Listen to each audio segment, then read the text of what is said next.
So I was told 17... 17:7. 7, yeah.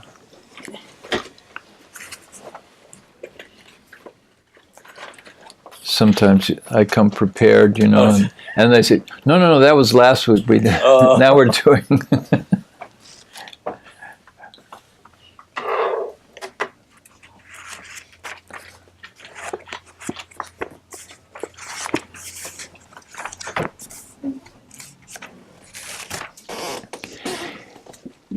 Even the food each person prefers is of three kinds, according to the three modes of material nature. The same is true of sacrifices, austerities, and charity. Now here are the distinctions between them. So you do this responsibly also, or how? Usually not, but you sometimes Bhakti Vasudeva Swami likes to do that also. You could do it. Okay, no, that's okay. So let's look a little more closely at the verse. Ahara means eating. Tu api sarvasya. So Krishna, for the third part of the Bhagavad-gita, speaks a lot about the three modes of material nature, or the three sometimes called qualities. Guna is the word in Sanskrit.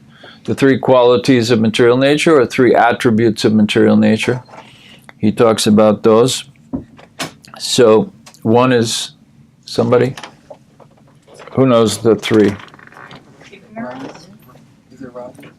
Ignorance, very good, yes. Passion. And goodness. And goodness, perfect. So ignorance, passion, and goodness, these are the three. And in Sanskrit, somebody?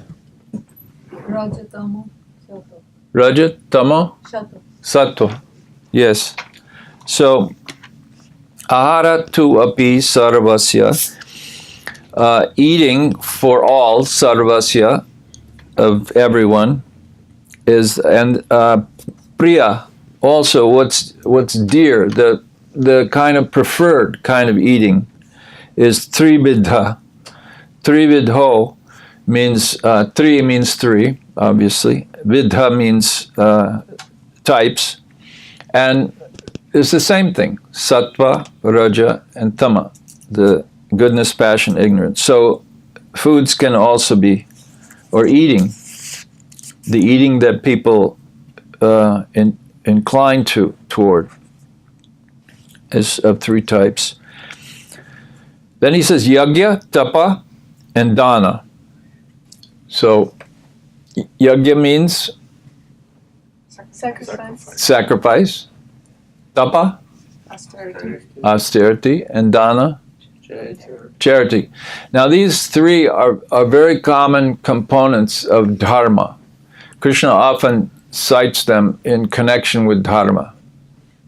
Sacrifice, austerity, and charity. So there are many things involved with dharma. Dharma is a very complex idea. But yagya, tapa, and dana, they're essential components of dharma. But they also have tesham, of them, bhedam, divisions. So he says, teshang bhedam imang shranu. He says, I'm going to discuss these divisions of the yagya, tapa, and dana. So again, the translation, even the food each person prefers is of three kinds. Prefers means priya. So he's prefers, it's dear to him. Three kinds according to three modes of material nature. The same is true of sacrifice, austerity, and charity. Now here are the distinctions between them.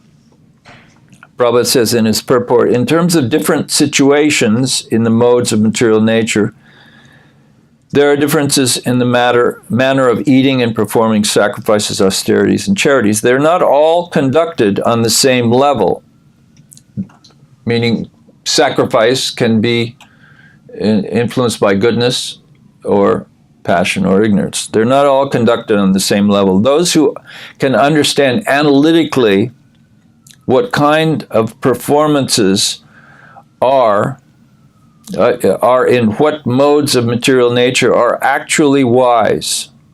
Those who consider all kinds of sacrifice or food or charity to be the same cannot discriminate, and they are foolish. There are missionary workers who advocate that one can do whatever he likes and attain perfection. But these foolish guides are not acting according to the direction of Scripture. They are manufacturing ways and misleading the people in general. So, what was I had a note here? Starting with food. So rather than discuss different kinds of food, that comes in the next verse. Food in Sattva, Raja, and Tama. I want to refer back to the 3rd chapter. Krishna, where is that? Oh yeah. In the 3rd chapter, Krishna said, Ishtan bhogan hivo deva dasyante yagya bhavita tair dattana pradayabhyo yobhungte istene vasa. So, the important component of eating food for a devotee is yagya. Actually, this idea of yagya, or sacrifice, is the component that comes from the Vedas. In the ancient Vedic time, there was sacrifice. Then, here, Krishna emphasizes sacrifice throughout the Gita also, yagya.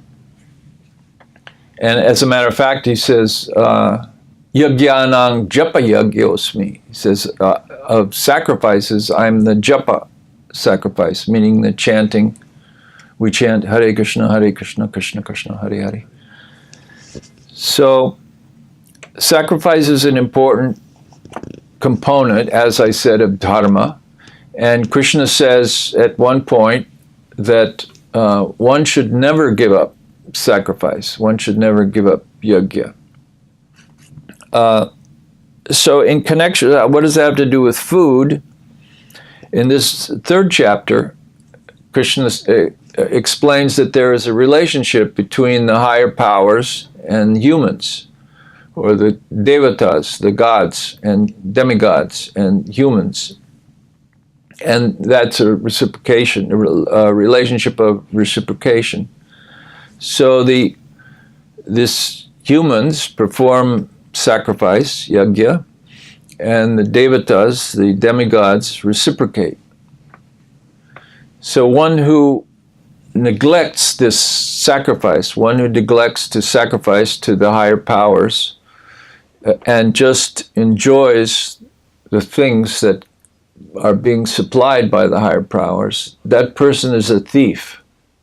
Oh, I have to tell this story. I didn't intend to, but I have to tell this story. That we were walking with Prabhupada in Dallas, and in the morning, Prabhupada liked to take a walk at about 7 o'clock in the morning. So we were walking, and there's often different kinds of conversations. So we were walking along this way, a lake, and on the other side of the lake lived this man, H.L. Hunt. Nobody's heard this name now, but this name was something like, maybe somebody knows, one of the billionaires of the time. Well, he was a multi-millionaire, but same kind of thing. So H.L. Hunt had made a lot of money in oil. And this was probably 1974. So somebody said to Prabhupada, this man, H.L. Hunt, is one of the richest men in the country. So Prabhupada said, then what will you tell him? How will you speak to him? So at that time, Prabhupada was speaking a lot about how devotees are perfect citizens, that we are cultivating the real citizens with good qualities and spirituality and that kind of thing. So devotees, a couple of the devotee started to say something like that. That was the response. We'll tell him we have something. Krishna consciousness is producing good people, good citizens. Prabhupada said, he waited for a couple of answers, and then he said, no, you will tell him he's a thief. So that stopped how could we possibly do such a thing? And then a few years later, about 3 years later, again Prabhupada was walking, but this time in Mayapur, and there's one building, I don't know what they call it now, it's where the deities are. I think, I don't even know if there's, but anyway. Lotus building? Lotus building? Is that what they call it? Mm-hmm. Yeah. So, Prabhupada's, that's where Prabhupada's quarters was? Yeah. Yeah. So, sometimes he wouldn't walk out on the street, but he liked to walk on the roof. So he would just walk around in circles on the roof. And then, as usual, there were a few devotees who was accompanying him. I had the good fortune of being his secretary at that time. So Jayapataka Maharaj brought this life member, this gentleman who was a wealthy man. He was an industrialist. And he introduced this man to Prabhupada. Prabhupada said, oh, so what is your business? The man said, I manufacture glass. So Prabhupada said, very good. And how do you manufacture glass? He says, well, it's manufactured from silicon, from sand. Prabhupada said, and who owns the sand? And the man was very intelligent, very devoted man, nice man. He said, oh, Bhagavan owns the sand, Swamiji. And Prabhupada said, oh, you were stealing from Bhagavan? So I love this two-part story because Prabhupada said that we should tell H.L. Hunt that he was a thief, but then he showed us how to do it. So there's a little sort of after story. The man sort of fell back a little bit, and he was talking to Jayapataka Maharaj, and the rest of us were continuing to stay up with Prabhupada. Prabhupada was walking. He walked vigorously. He liked to walk vigorously. So after a few minutes, this man came up again to where Prabhupada was walking to keep up with Prabhupada. And then he said, actually, Swamiji, I'm giving in charity. So Prabhupada could never, you couldn't, I think maybe it was because he was Calcutta. He was one up on New York for the comeback. Prabhupada could come back for anything.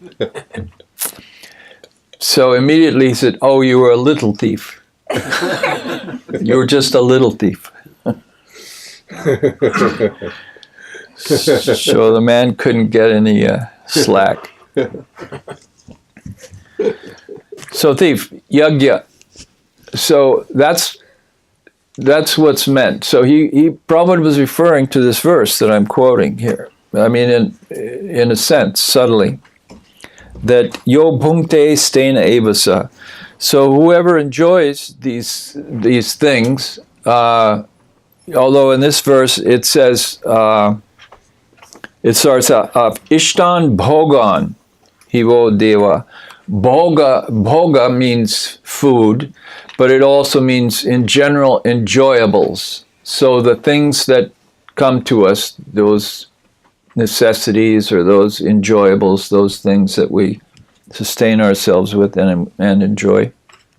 If we don't, yo bhungte, whoever, Hare Krishna, whoever enjoys these things without offering them, stena eva saha, he's a thief. So the reason I'm dwelling on this a bit is because this is a key item in our philosophy and in the philosophy that we derive from the ancient Vedas, this idea of sacrifice. If you go out from the idea of sacrifice, then you are practicing another religion or another doctrine. If you are a vegetarian and you don't sacrifice, then you are a vegan or just a plain vegetarian. If you are religious within the context of the Vedic system, the ancient Indian philosophies, and you don't sacrifice, then you are either a Jain or a Buddhist. So the idea of sacrifice is central to the Vedic followers, those who follow in this line, and especially to the Vaishnavas. Now, we're in this particular line coming from Chaitanya. So Chaitanya, in the Bhagavatam, it says, Yagyai Sankirtana Prayar Yajanti Hi Sumedhasa. So the yagya that we practice is Sankirtan.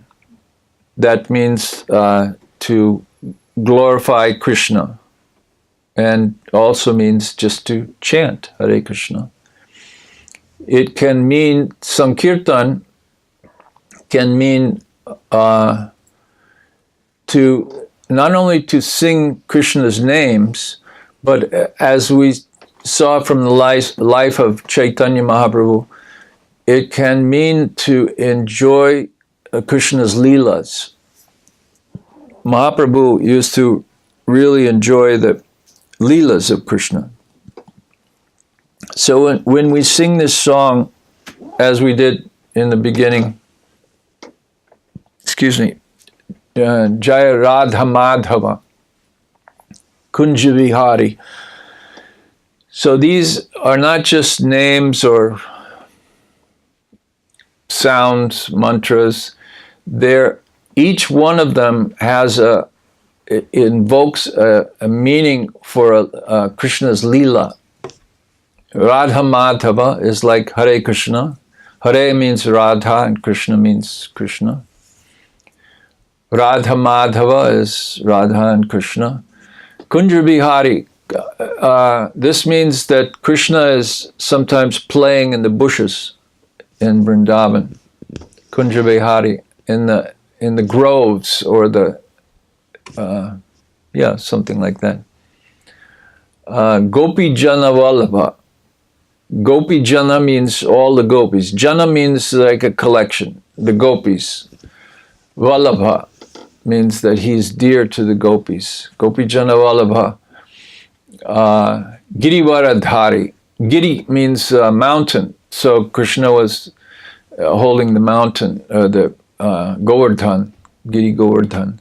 So each one of these words, and some in Vrindavan we used to sing Vibhavari Shesha Loka Pravesha. That I think Bhaktivinoda Thakur wrote this song, and it's full of names of Krishna. How's it going now? Vibhavari Shesha Loka Pravesha. Nidra Chari Utto Jiva. Bolo Hari Hari.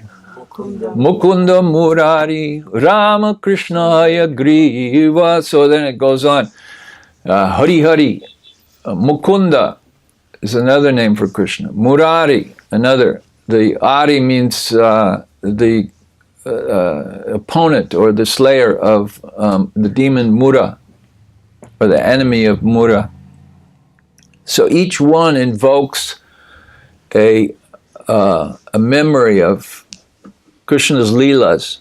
So the name, we take the name of Krishna, we chant Krishna's name, but we also have all of these leelas of Krishna. And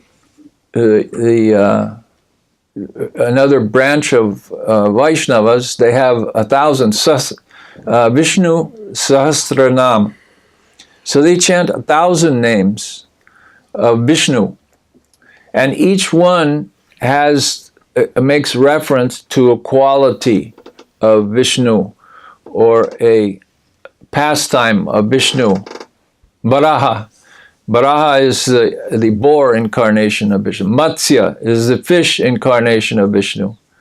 And Hayagriva, this is the horse incarnation. So there's so many incarnations and leelas of Krishna. This whole manifestation is Vishnu's leela, Krishna's leela. Just this material creation. So everything is leela. So everything is leela, and yajna is at the heart of our practice and our relationship with Krishna. In the 3rd chapter, Krishna is explaining that in general, we do yajna, or in the Vedic times, yajna was done as a matter of reciprocation with the devatas, the demigods, so that they will supply the necessities of life, and then there's this reciprocation, glorifying the devatas and offering sacrifice. So our particular sacrifice, and always along with sacrifice, there's glorification. So in the Vedas, along with the sacrifice, there are hymns to the devatas. So it's natural that we should have our sankirtan sacrifice. Sankirtan yajna is our core practice. So without the yajna, some kind of yajna, that's anathema. That's that's fine that somebody does that, but they're not in our line. They're not. And as a matter of fact, this is the essential issue. Now, if somebody says, we say we're vegetarian. If somebody says they're vegetarian, well, that's very good. You're vegetarian. That's nice. But as Prabhupada explains, so are the pigeons. So and we love pigeons in New York, right? Not the New York pigeons. They're not vegetarian. They'll eat anything. Not the New York pigeons. They're cannibals. They're cannibals. So the idea being that we're very attached to the concept of yajna. And here in the Bhagavad-gita, throughout the Gita, Krishna speaks of yajna. So this is what I wanted to say about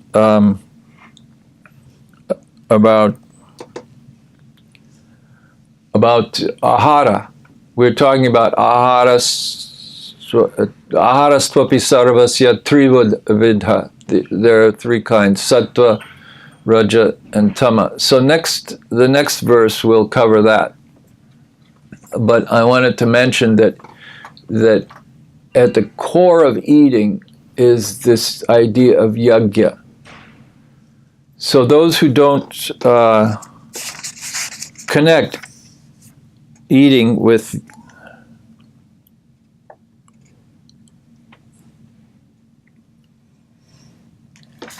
those who don't offer the food,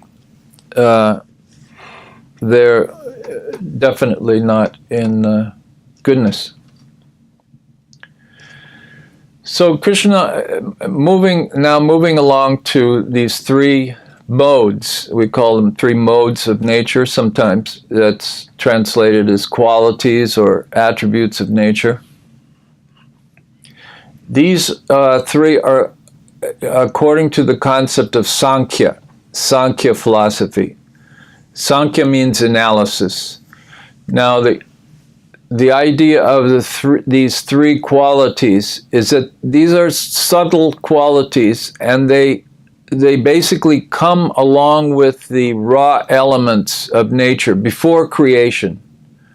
So when things are created, they're at the time of their creation, whatever that is, maybe at the beginning of creation, or when you and I are created out of the womb of our mother.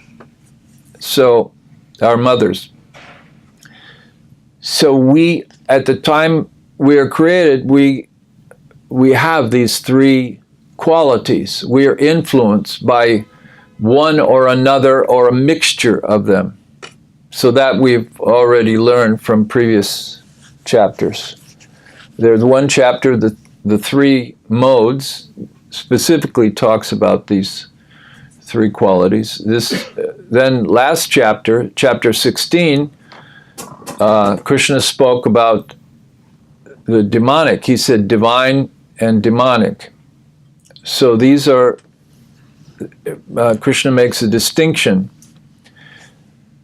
There are a couple of fundamental distinctions between divine and demonic. Basically, in general, demonic, I don't like the word demonic. I prefer ungodly, because Daiva and Asura. Daiva means godly. So those who are trying to practice yoga, real yoga, those who are reaching for sattva, for goodness, those who are trying to connect with the Supreme, those are considered to be godly people. They're following the plan of Vishnu, of the Supreme. So that's who the gods are. The devas are the servants of Vishnu, and they're responsible for the administrative affairs of the universe, of the material creation. So those of us who want to try to understand the plan of Vishnu, the plan of the Supreme, and try to conform to that plan, we are also like devas, but we call ourselves devotees or bhaktas. Deva and bhakta is very similar. Then there are the asuras, those who are ungodly.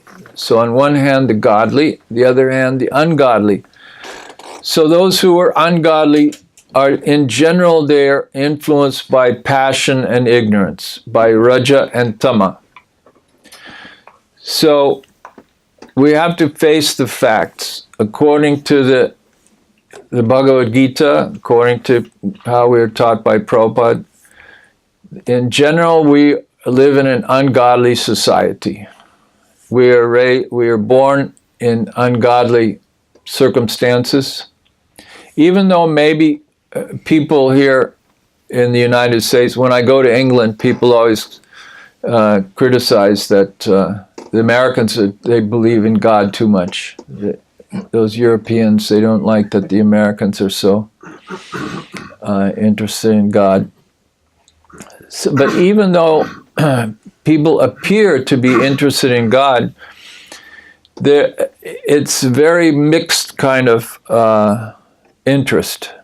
It's not the idea that we should surrender to the Supreme is not very prominent, perhaps a very small minority. You can see that these big mega churches, they attract a lot of people, but they preach what's called prosperity theology. So they preach that if you pray to God, then you can become prosperous. So it's not selfless, which brings me to my next point. So the big line of distinction between sattva and rajatama, the line of distinction between goodness and then passion, ignorance, is selflessness, or being unselfish, and selfish. So those who are trying to be unselfish and to serve the Supreme in an unselfish way, that's the sattva distinction. Selfish means rajatama. So if you do sacrifice influenced by sattva, you want to do it to the Supreme out of a sense of duty, and it's without any desire for a result. In passion, if you offer sacrifice, then you want to get some result from that. So the further definition of what's selfish and unselfish is the desire for the result of my work. Everyone is working in some way or another.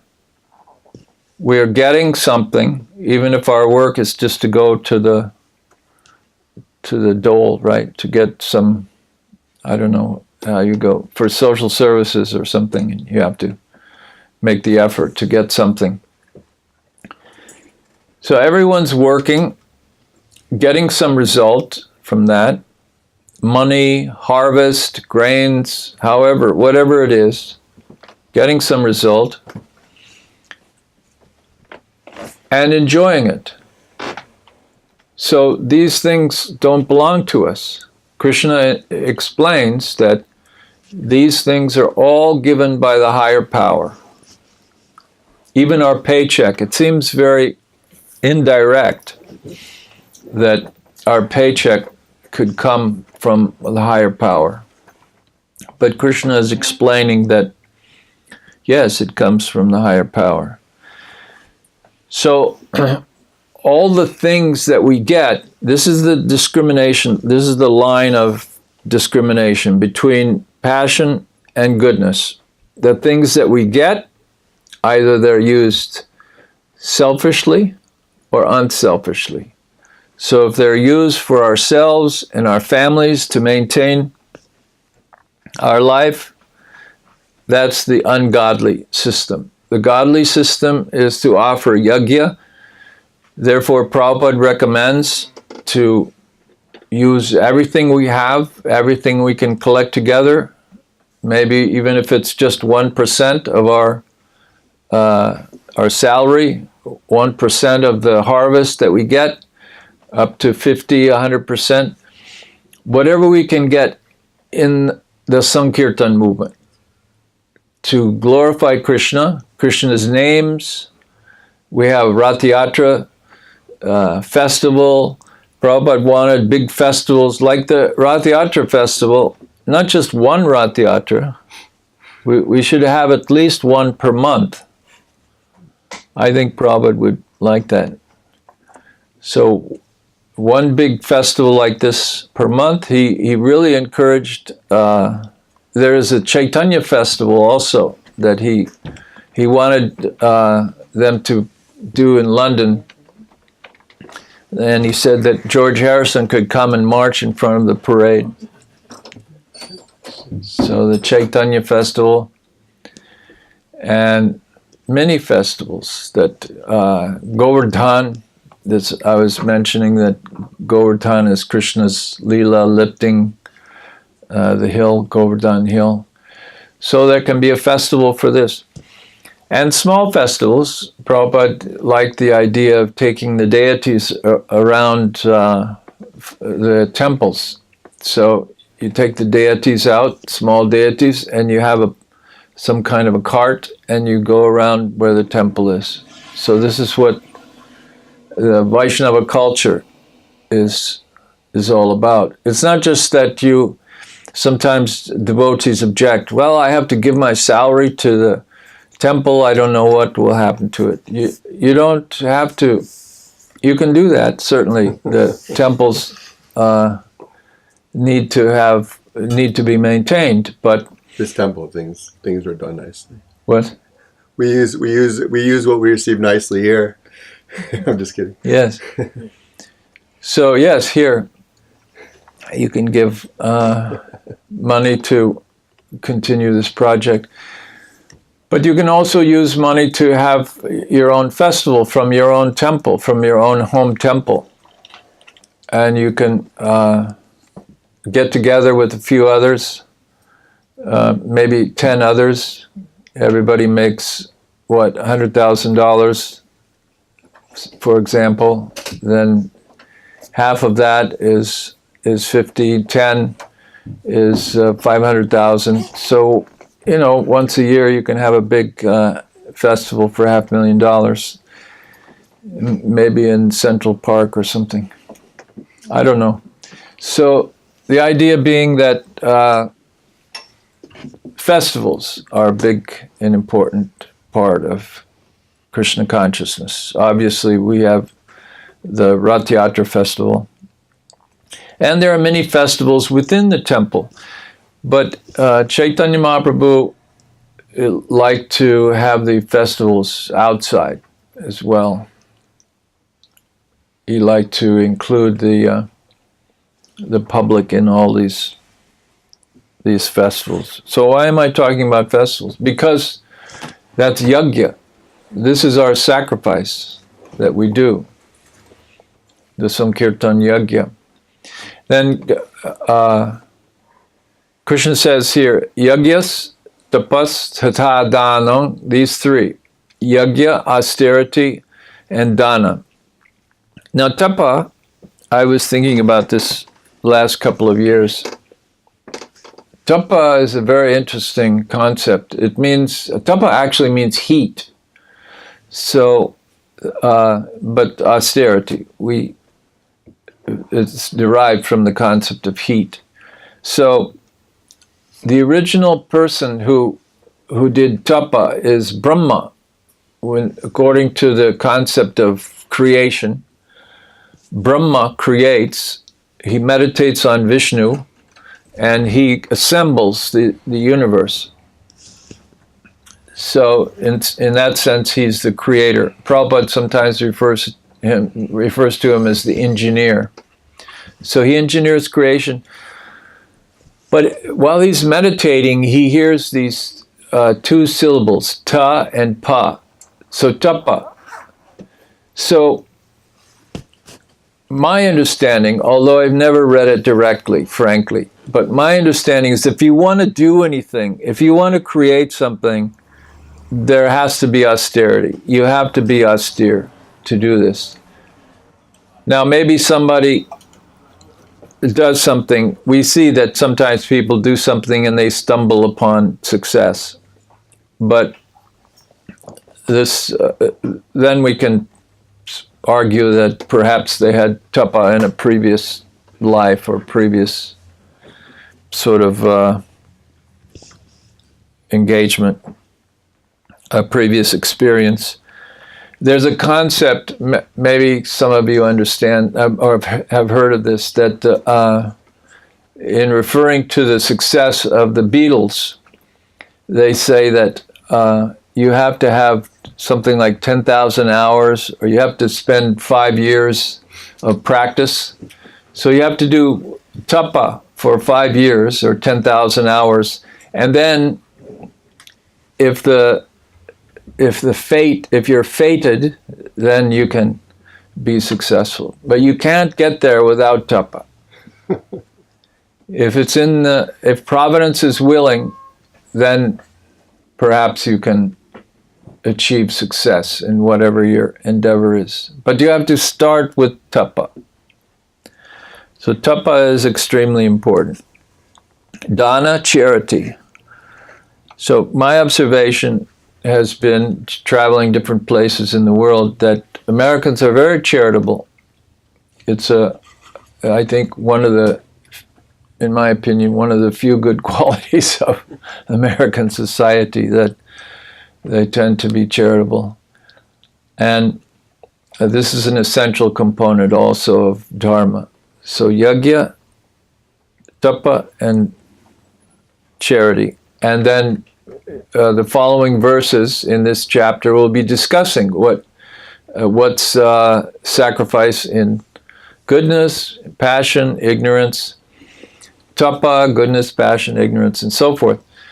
So I would introduce that in general, you can see, whether I'm right or not, but in general, you can see that the guideline is selfish, unselfish. And selfish being defined as those who are attached to the fruits of their labor, to the results of their whatever they do, and those who are willing to use whatever they have in sacrifice to the Supreme, and also in charity to others and to also animals and to nature.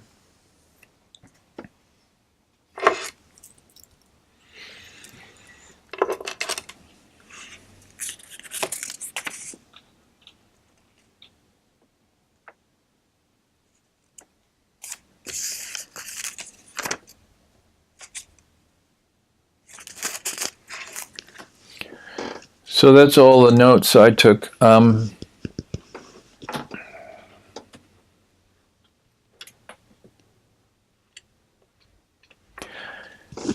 There's one, anyway, never mind.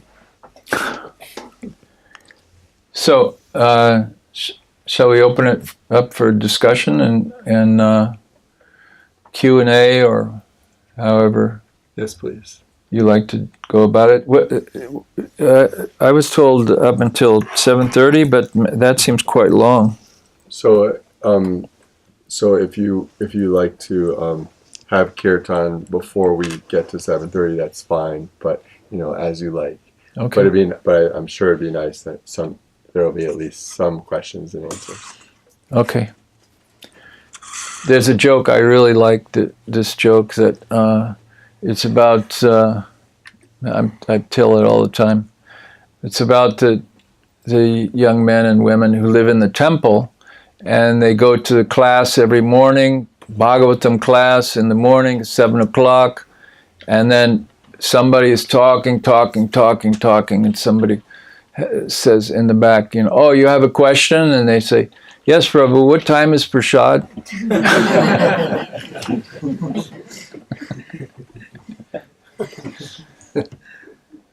So, any question aside from that one? Yes. Hare Krishna. I was trying to understand what you're saying about the eating part, right? About what the intentions of when you're eating. It was very easy for me to give up meat, but I'm still in the process of eating. I still eat fish and shrimp. Mm-hmm.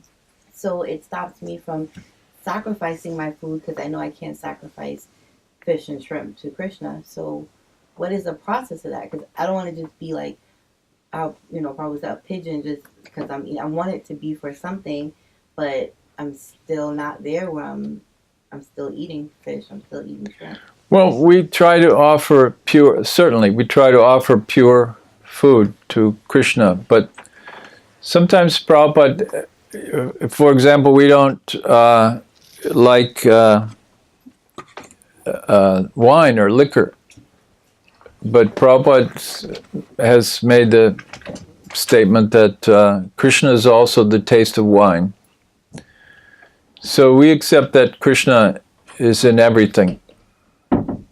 So even if you're maybe it's not acceptable. It's not maybe, but it's not acceptable to offer to Krishna. But that doesn't prevent you from respecting where it comes from. These things all come from Krishna, and Krishna has provided even these foods that are not considered to be sattvic or goodness. These are also provided. It's not good to, in large part, we offer our foods in sacrifice.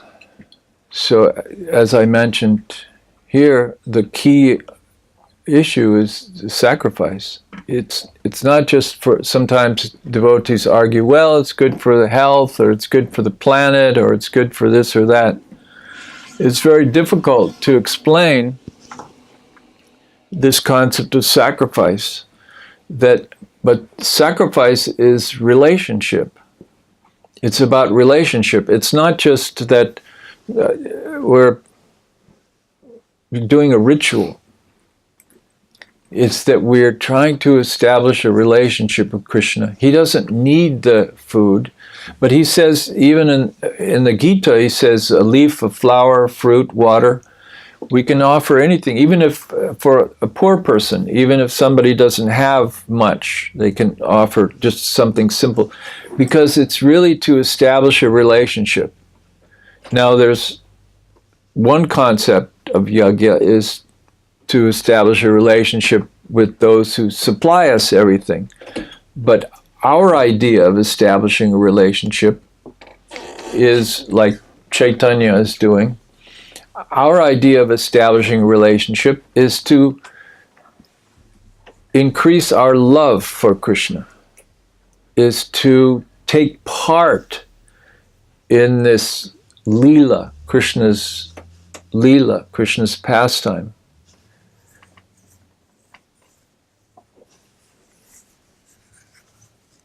So this is a beautiful thing, to take part in the yajna.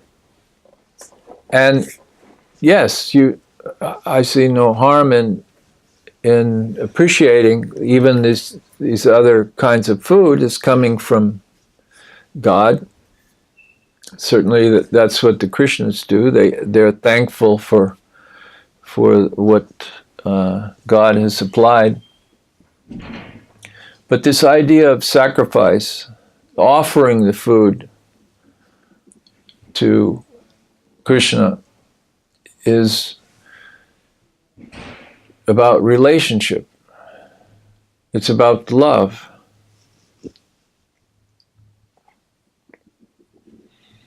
And if we accept something and we don't acknowledge it, then it's very childish. If as a parent, as a father, if I give my children or my grandchildren something and they don't acknowledge, that's all right in a sense. I don't mind, but really the thing is meant for relationship. It's not just a gift. I mean, of course, many people give things mindlessly, but in a loving relationship, gifts are a symbol of love. So Krishna, we're getting so many things from the higher powers, and if we see them as Krishna, gifts from Krishna to us, and we try to do something in reciprocation, that's yajna. A little too long. Yes? Hare Krishna Prabhu. And then I just wanted to add, and then little by little, Krishna will help you give it up. Yes? Little by little, Krishna will help her give it up. Mm-hmm. Yes. Hare Krishna Prabhu. Hare Krishna. I was thinking, whenever I, or at least recently, whenever I try to, when you cook food, you're supposed to be like thinking about Krishna, like I'm doing it for him. Mm-hmm. But instead I'm thinking, oh, I can't wait to eat it. Mm-hmm. And so if you're offering, you're doing all the chants very fast. You're offering, but you're lusting over the food. Is it actually prasadam, or is Krishna actually accepting it, or is it not? Because no one's supposed to want it, right? Well, until Krishna gets it, and then after I can take it. The whole time I'm going to the supermarket, and I'm like, why not? Can't wait. I'm from the school that any small amount. When I first joined the temple, Prabhupada introduced things very gradually to us. So now if you walk into, I went to a temple in India, and I thought, I was just overwhelmed, with all of the mantras and everything that goes on. And Prabhupada, when I was first introduced to Krishna consciousness, it was very gradual, and devotees were constantly making mistakes and not observing everything correctly. So in the temples, it should be a certain standard, but in your private life, you have to just do what you can do, and you try to make a little advancement. That's your private issue. And I think that you should certainly feel impelled to do better, but it's not that our process is not like the Christians who use this to self-flagellate. You know, we're not into just whipping ourselves to. It's a process of devotion to Krishna, and if you feel inspired to give up hanker or lusting after the food, then fine. But if you're eager to get prasadam, that's good too. We want nice vegetarian food offered to Krishna. But it almost feels as if, like, why even offer it if I'm lusting? You know, I should just eat it. Like, I'm just gonna eat it, and I just eat it. You know, because I'm like, I can't offer him crap. You know, I have to offer him what he deserves. At least this is how I think. Like, the quality matters. If I'm gonna offer Krishna something, if I'm gonna chant, I'm gonna do quality. That's just how I am. So it's like if the whole time I'm just like, I'm just like, I'm sorry, Krishna, I'm just, you know, I'm gonna do this. The thing is that that's my battle. That's a good thing. You're battling with that. I mean, I don't want to discourage you from fighting this battle, but I don't know if this will help. But we're all in a similar situation, and we all have to struggle with. We have to struggle with our demons. Yeah. We have to struggle with whatever sort of baggage we have, each one of us, and collectively also. Collectively, we're born in this place. We're used to our whatever baggage we carry. Yeah.